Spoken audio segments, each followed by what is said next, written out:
Good morning, you guys. Trying to be productive today. It's not working out so well. Been a few weeks since I showed you guys the mulberry trees, and we've got berries and birds eating the berries and berries all over the ground. Ricky wants to make some jam and pies, so I'm pretty excited about that. We don't have any of the equipment or the anything we need to do that yet, but we'll get it. This poor cactus. I've been taking care of this baby. Say hi. Was rescued from the mouth of my cousin's dog, Frankie Doodles. She asked if I would take it and watch it. And Miss Midas, she's gonna have kittens any day now. So I asked you guys a couple of weeks ago if you wanted me to do a video on that bad depressive episode and how I came out of it. I told you guys that there was going to be talk of faith and the Bible, and several of you said yes, you wanted to hear that. So I figured that's what I would do this morning. So back in January, I had a particularly bad depressive episode. It was really dark. I had been off of my anxiety medication for probably a month or so, and I had attributed this to the medication fully leaving my body. Felt like all the serotonin had been depleted from my brain. I remember waking up one morning, and for whatever reason, my mind just started going, thinking about how I'm always giving too much of myself away, that I'm too needy, too, clingy. I needed too much affection, too much attention, and because I needed it, I was giving it a lot. That's not what caused the depression. That is just what my mind was doing. It's what my mind was doing to me at the start of this thing. Check out this really cool tractor that Ricky's brother just bought. It's a 1952 Ford tractor. He just bought it from our minister's brother-in-law. It runs. He's gonna get some attachments for the back so he can use it around the yard. Isn't that really cool? This is Sanford, his Ford pickup. I really like this truck, and that's the one I got to drive the other day. This is what I get to drive today.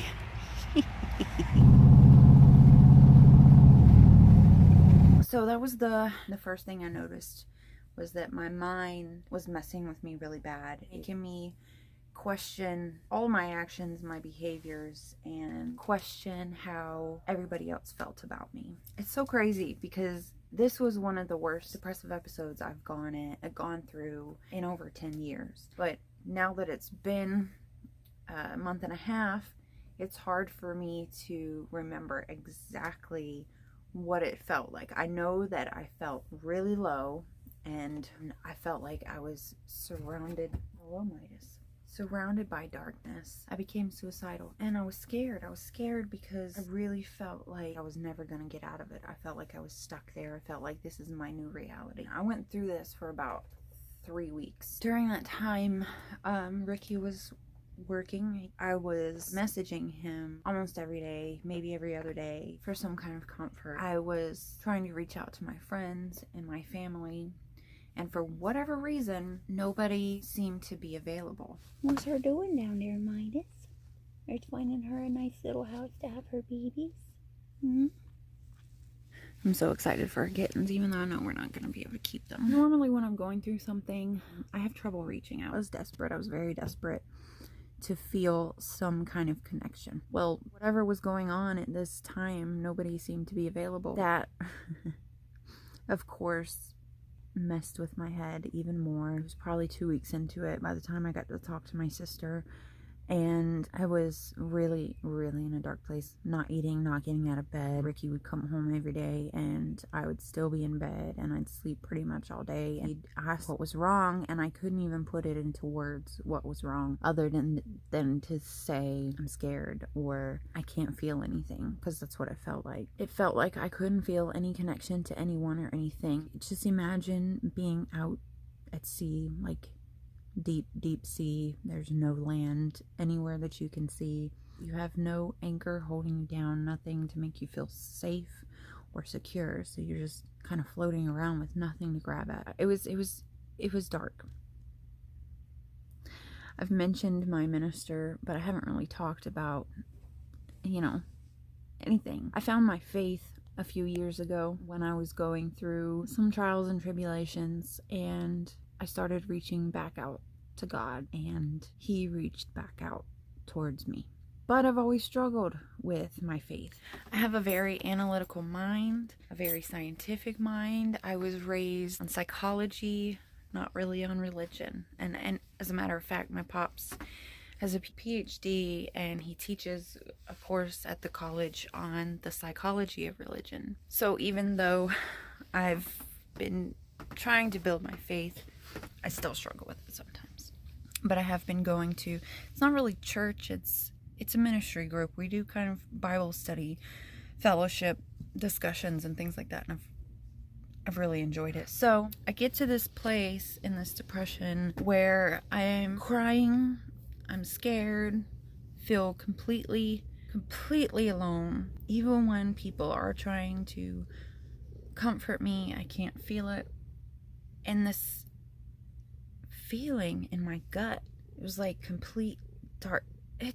Man, I hope none of you, and I know some of you do, but I hope none of you ever have to feel like this. Oh man, it was such a terrible feeling. Not being able to anchor to anything, not being able to connect to anything. There's times where I'll be in a depressive episode and I'm able to grab onto something to kind of help steady me until I feel better, but I couldn't do that this time. Just floating around in this pit of darkness, and I felt like I was being overtaken by dark spirits. I mean, I know that sounds crazy, but they were just feeding me with doubt and all these negative things. And Ricky was trying to help, and there was nothing he could really do. And there's only so much another human being can do for somebody who's going through something like this. And I had made a video several years ago, the do's and don'ts of loving someone with depression, and I talked about how you could just hug them or sit there with them. Even when he was hugging me, trying to hold me, trying to comfort me in a physical way, I couldn't feel it. Now, physically, I felt that he was touching me, but it didn't bring the comfort that normally it would for me. So one day, when I wrote him at work, and he says, all I can tell you to do is pray, talk to God, open the Bible and just start reading. Years ago, if someone would have said that to me, it would have been like a slap in the face. But I know that I found comfort through God's word before. I found comfort through talking to God before. So I did exactly what he suggested. And at the time, I didn't have my own Bible. My Bible got left with the rest of my things when I left Eric. Grabbed Ricky's Bible, and I'm going to get a clip. I'm going to show you guys the verse that I turned to as soon as I opened the Bible. So I'm searching for comfort, and this is what I open up to. This isn't actually a verse, but it says, comfort is found in remembering the works of God. From there, I started reading and started talking to God, talking to Jesus, rebuking the spirits, just like they taught me in church as a kid. I rebuke you in the name of Jesus. And I spent the better part of 3 days in constant prayer, calling God towards me, asking him for his comfort, asking for his direction, his guidance, asking Jesus, please come and sit with me. Saying, I need you. I need you here with me. I need you now. I am alone. I can't feel you. Crying out to my Father, please be with me. Your daughter needs you. It wasn't just a little prayer and then go on about my day. I spent real time in prayer, reaching out. And this is going to sound really silly for a lot of you, but if any of you know the Bible, it actually says in the Bible that God will use anything that he has created to connect with you. I just showed you the cats in the video earlier. Midas, the gold one, follows me around everywhere I go. She has been my little buddy since I moved out here. The other one, the little calico, has been so scared of humans. She's, I guess, coming up on a year old, but she's been terrified of people. She has not let anyone touch her or come near to her. We have tried. We've all tried.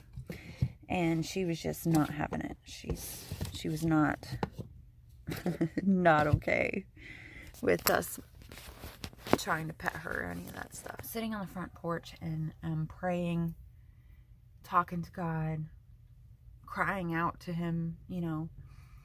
And this little calico cat, we call her TT, who's been just terrified and mean mugging you. She will mean mug you. She does not like people. She comes up, walks beside me, which, first of all, she didn't get that close to anybody, and then gets on my lap, because I'm sitting on the front porch steps here, and then just lays on my lap like it's no big deal. And I almost broke down in tears then, because I know that was God.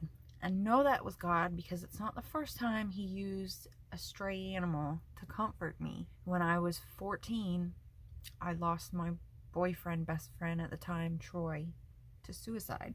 And before it happened, there was a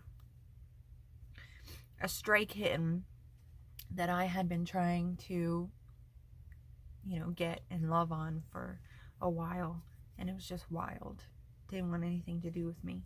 And after Troy died and I was devastated, that cat did the same thing, came up to me and comforted me. So when TT climbed up on my lap, totally out of character for her, I'm telling you, she still to this day, she does not want to be messed with. She sat on my lap and I just started thanking God. Thank you. Because not only did he hear my prayers, and I'm sorry that I'm getting a little emotional. I do this when I feel sorry for those of you who are not believers, if you're watching this, but not only did he hear my calls and come to me, but he sent something physically to come comfort me. And it wouldn't have worked had it been Midas, because Midas is always there. He sent the cat that hates people, that doesn't want to be touched, doesn't want to be loved on, doesn't want anything to do with me. He sent her so that I would know that it was him. I started to feel the connection again. And I started praying, I need you more than I need anyone or anything else. Because I realized that that's what I was really lacking. You know, I was reaching out to Ricky and I was crying to Ricky and I was begging him, please hold me, please make me feel better. I'm scared. Asking this man, who's only a man, to fix me. And I'm getting frustrated. Why can't you just love me enough to make me feel better? And I realized then that nobody can do that for me but God. Nobody can do that for me but God. And the emptiness and the darkness that I was feeling was because I had not been in a relationship with him. I had totally pushed him off to the side. I had not been living right. I had not been thinking right. I had, basically cut him out of my life. And I didn't think it was such a big deal. Honestly, most of the time, I just live my life as if he's, not even there. I'm not saying that depression is not real, because I 100% totally believe depression is real. I've lived it. I've experienced it. I felt it. I still feel it. I still struggle with it. Hi, baby. What's her doing? You're too fat for that right now. Oh my goodness. You're too fat. You can't get through there. Come here. Get through. Oh, there we go. There we go, Mama. There we go. So I know it's real. Without a shadow of a doubt, depression is real. But I also know that God is real. God is real. After TT came and comforted me, I started to feel a little better, but I was not 100% back to myself. And there were nights where I couldn't sleep after that. I couldn't sleep. And I felt alone, and I felt disconnected again. And I'd snuggle up with Ricky and I'd squeeze him and he'd be sleeping, and I know that he doesn't really like to be held when he's sleeping or trying to sleep. But I needed that physical comfort again, and I started praying to Jesus. I called out to Jesus, and I asked him to please send his angels to come lay with me, because I felt alone and I couldn't sleep. And I just kept asking and kept praying and keeping that communication open and flowing, talking to him, praising God, thanking God for, the sign that he gave me. This was huge to me. As I'm laying there, holding Ricky, praying to Jesus, please come be with me. Please come wrap your comforting arms around me. Lord, please, I need to feel you right now. I need to feel you. I'm like laying on my side. I've got Ricky in my arms. And as I'm praying this and believing that he would, after he sent TT, believing that he was going to comfort me, it felt like someone came and laid behind me and wrapped their arms both over me, because at this time I was praying for Ricky too. He was going through something. I could feel I felt something on my back, a warm, comforting presence wrapping its arms and just holding us close. A few years ago, I would have called myself crazy, but this was real. I felt this, and it was comforting, and I was able to fall asleep. From that point on, I have tried every day, and I don't always succeed. Sometimes I get distracted, but I have tried every day to make sure that I'm praying, thanking God, whether I'm having a good day or a bad day. I am reaching out and I am talking to God. I am thanking Jesus. I am reading my Bible. I struggle a lot with reading the Bible. Not gonna lie, there's a lot of things in there that I don't understand, a lot of things that don't make sense to me, a lot of things that make me question a lot of things. But I want to understand. I want to be in a full relationship with God. I want to go throughout my day talking to God as if he is really here, because he is. And he is my best friend, and he wants to hear everything I have to say, because that's how I feel. When I'm low, when I'm high, when I'm happy, when I'm sad, when I'm succeeding, when I'm failing, I want to talk to God about it. And I do. That's what I've been doing. And I'm not saying that I'm never going to go through another depressive episode again. I highly doubt that. It's part of my life. But I believe, even when I struggle to believe, I know what I've experienced. I know that when I opened that Bible and that verse was the first thing I saw, that was God talking to me. I know that when I sat on the front porch steps begging for him to reach out to me, and TT came up to me, that was God. I know when I laid there unable to sleep at night, needing comfort, needing to be held, and I felt a presence lay with me and wrap his arms around with me, I know that was God. He sent Jesus. He sent his son to come comfort me in my time of need. I believe that. You coming out? You coming, Midas? Big girl. She's so big. I don't know how many kittens she's going to have, but she's a big girl.